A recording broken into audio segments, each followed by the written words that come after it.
होली जुमा विवाद के बाद अब सामने आया बीजेपी का नया शिगूफा। ईद पर मीट शॉप बंद। विधायक बोले मीठा खाइए, मटन खाना जरूरी है क्या। दिल्ली की सीएम रेखा गुप्ता ने कहा था रमजान में राम, दिवाली में अली, लेकिन अब उन्हीं के विधायकों में ठनी। इस बार जुम्मा और होली एक दिन पड़ा, जिसको लेकर के खूब बयानबाजी हुई और इसके बाद सबने देखा कि किस तरीके से सांप्रदायिक सौहार्द बिगड़ गया। कई जगहों पर हिंसा की खबरें सामने आईं, लेकिन इसके बाद अब एक बार फिर से बयानबाजी शुरू हो गई है और ताज़ी बयानबाजी रमजान और नवरात्रि को लेकर हो रही है। 31 मार्च को ईद का त्यौहार मनाया जाएगा, वहीं 30 मार्च से चैत्र नवरात्र भी शुरू हो रहे हैं और इसको लेकर अब बवाल मच गया है और इस बवाल को जन्म दिया है बीजेपी ने। दरअसल राजधानी दिल्ली में बीजेपी के विधायक रविंद्र सिंह नेगी ने विधानसभा में ऐसा बयान दे डाला कि उसकी चर्चा अब खूब हो रही है। रविंद्र सिंह नेगी ने दिल्ली विधानसभा में कहा कि ईद के मौके पर मुस्लिम समुदाय के लोग इस बार सेवैयां खाकर काम चला लें, क्योंकि बीजेपी सरकार मीट की दुकान नहीं खोलने देगी। अब इस बयान से देश की राजनीति गर्म हो गई है।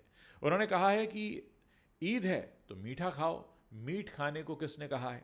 पहले आप बीजेपी विधायक रविंद्र सिंह नेगी का यह बयान सुनिए, इसके बाद हम खबरों में आगे बढ़ते हैं।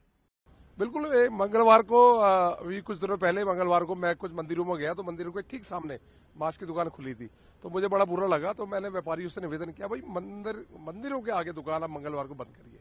उन्होंने सहज स्वीकार करा और पूरी पचपड़गंज में मंगलवार को दुकान बंद होने लग गई है। अब इसी प्रकार नवरात्रे आ रहे हैं, साल में 2 बार नवरात्रे आते हैं। हम हिंदू लोग हैं, सनातनी लोग हैं। 27 साल बाद सरकार आई है, तो कम से कम हम ये चाहेंगे कि नवरात्रों के पावन व्रत में मंदिरों के आगे दुकानें मांस की बंद रहे। इसके लिए डीएम साहब को पत्र लिखूंगा, इसके लिए मैं डीसी साहब को पत्र लिखूंगा और कम से कम पहले तो पूरी दिल्ली में हो, अगर नहीं तो मेरी विधानसभा में मांस की दुकान बंद रहे, ये मैं पूरी कोशिश करूंगा। पर जब से नवरात्रि तब ईद भी है, तो उसका आपको लगता है कि बाकी वर्गों पे कुछ असर पड़ेगा? ईद मेरे ख्याल से 30 नवरात्र है, 31 है, एक को ईद है, पर ये मीठी ईद है।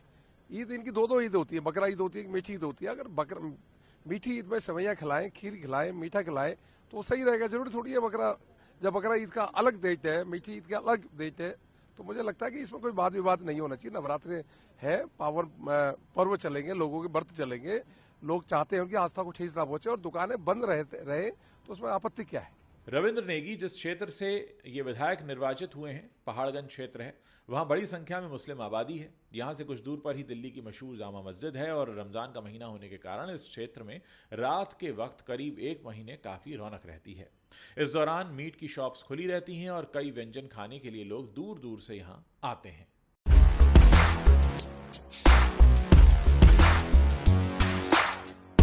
सर कबाब तो बहुत खाए, यहाँ जैसे कभी नहीं खाया। 100 तोला 150 नहीं।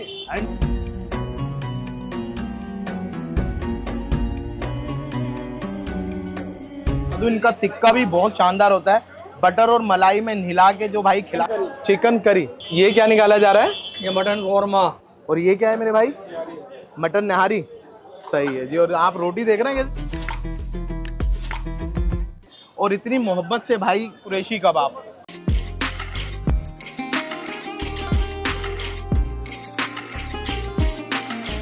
हमारे पास मेन ट्रेडिशनल डेजर्ट है शाही टुकड़ा। पाकिस्तान के अंदर फैले हैं। एक साइड पे मटिया महल का रोड है और एक साइड पर है जामा मस्जिद।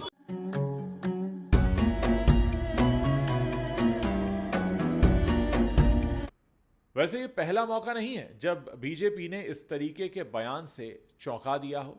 बीजेपी पहले भी नवरात्रि के दौरान मीट शॉप खुला होने का मुद्दा उठाती रही है। राजधानी में बीजेपी की सरकार बनने के बाद अब यह पहला मौका है जब इस तरीके के मसले को तूल दिया जा रहा है। लेकिन भाजपा विधायक शायद ये भूल गए कि खुद कुछ ही दिन पहले उन्हीं की मुख्यमंत्री रेखा गुप्ता ने एक बयान देकर सबको अचंभे में डाल दिया था और एक इफ्तार पार्टी में शामिल होने के बाद दिल्ली की मुख्यमंत्री रेखा गुप्ता ने कहा था कि रमजान में राम और दिवाली में अली, दिल्ली चली सौहार्द की गली। देखिए, रमजान में राम और दिवाली में अली और सौहार्द की गली दिल्ली चली। रेखा गुप्ता का यह बयान कुछ दिन पहले बहुत वायरल हुआ था। लोग इस पर तरह तरह की बातें कर रहे थे, क्योंकि भारतीय जनता पार्टी के ऊपर एक पक्ष के विरोध का आरोप तो लगता रहता है। ऐसे में भाईचारे की भावना को बढ़ाने वाली रेखा गुप्ता का यह बयान चर्चा में आ गया था। लेकिन उसके कुछ ही दिनों बाद रविंद्र सिंह नेगी ने सीएम रेखा गुप्ता से मुलाकात की और विधानसभा में खड़े होकर एक ऐसा बयान दे डाला कि इस बयान के बाद बवाल मचना तय माना जा रहा है। क्योंकि जैसे ही यह बयान वायरल हुआ, इसके बाद भाजपा के अन्य विधायक तरविंदर सिंह मारवा, अजय महावर, करनैल सिंह, ये सब भी सामने आए और उन्होंने ये कह डाला कि नवरात्रि के दौरान दिल्ली में मटन शॉप बंद रहेगी। बार बार पर्व त्योहार से पहले इस तरीके के मुद्दे को उछालकर बीजेपी अक्सर विवादों में पड़ती रहती है। रमजान और होली का मामला अभी ठंडा नहीं हुआ था कि नया शगुफा छोड़ दिया गया। अब देखने वाली बात यह होगी कि विधायकों के बयान को दिल्ली सरकार कितना सीरियसली लेती है और क्या सच में ईद के दिन मटन शॉप बंद रखेंगी। बार बार पर्व त्योहार से पहले इस तरीके के मुद्दे को उछालकर बीजेपी अक्सर विवादों में पड़ती रहती है। रमजान और होली का मामला अभी तक ठंडा नहीं हुआ था कि नया शगुफा छोड़ दिया गया। अब देखने वाली बात यह होगी कि विधायकों के बयान को दिल्ली सरकार कितना सीरियसली लेती है और क्या सच में ईद के दिन मटन शॉप बंद रखी जाएंगी। वहीं अब इस पूरे मामले पर विपक्ष में आम आदमी पार्टी ने सरकार को घेरा है। आम आदमी पार्टी के नेताओं का कहना है कि जानबूझकर माहौल खराब करने की कोशिश भारतीय जनता पार्टी के लोग करते रहते हैं और ये इस पार्टी की पुरानी आदत है। आपको बता दें कि पटपड़गंज में आम आदमी पार्टी के नेता और यूपीएससी टीचर अवध ओझा को हराकर रविंद्र सिंह नेगी पहली बार विधायक बने हैं और उनकी छवि हिंदू नेता के तौर पर बढ़ रही है। यही कारण है कि ये नेताजी समय समय पर इस तरीके के बयान देते रहते हैं। इससे पहले भी इनका एक वीडियो वायरल हुआ था जहां इन्होंने मंगलवार को मटन शॉप बंद रखने की बात कही थी और उन्होंने दुकानदारों को धमकी दी थी कि मंगलवार को ये दुकान बंद रखा करो, नहीं तो दुकान को परमानेंटली बंद कर देंगे। दोस्तों, ये तो उन नेताओं की, मंत्रियों की, विधायकों की बातें हैं जो अक्सर अपनी राजनीति की दुकान चमकाने के लिए तमाम तरह के बयान देते रहते हैं। लेकिन सवाल यह है कि क्या आम जनता भी इस तरह की बातों में आ जाती है? क्या आम जनता भी इस तरह की बातों में आकर आपसी सौहार्द बिगाड़ने की कोशिश में रहती है? क्योंकि फैसला तो हमें लेना है। बहुत से लोग राजनीति के नाम पर, अपनी छवि बनाने के नाम पर तमाम तरह की बातें कहते हैं और अपनी राजनीतिक रोटियां सेकते रहते हैं। लेकिन क्या हम इनके लिए टूल बनने के लिए तैयार हैं या हमें अपनी बुद्धि से निर्णय लेना है? क्या सोचते हैं आप इस बारे में? मेरे इस वीडियो के नीचे कमेंट करके जरूर बताइए।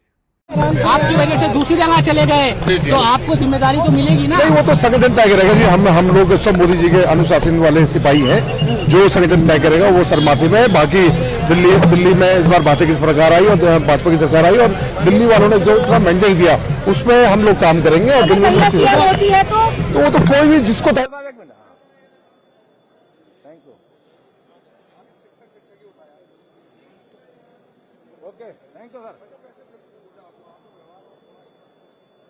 पिक्चर यही है हमारी आज की।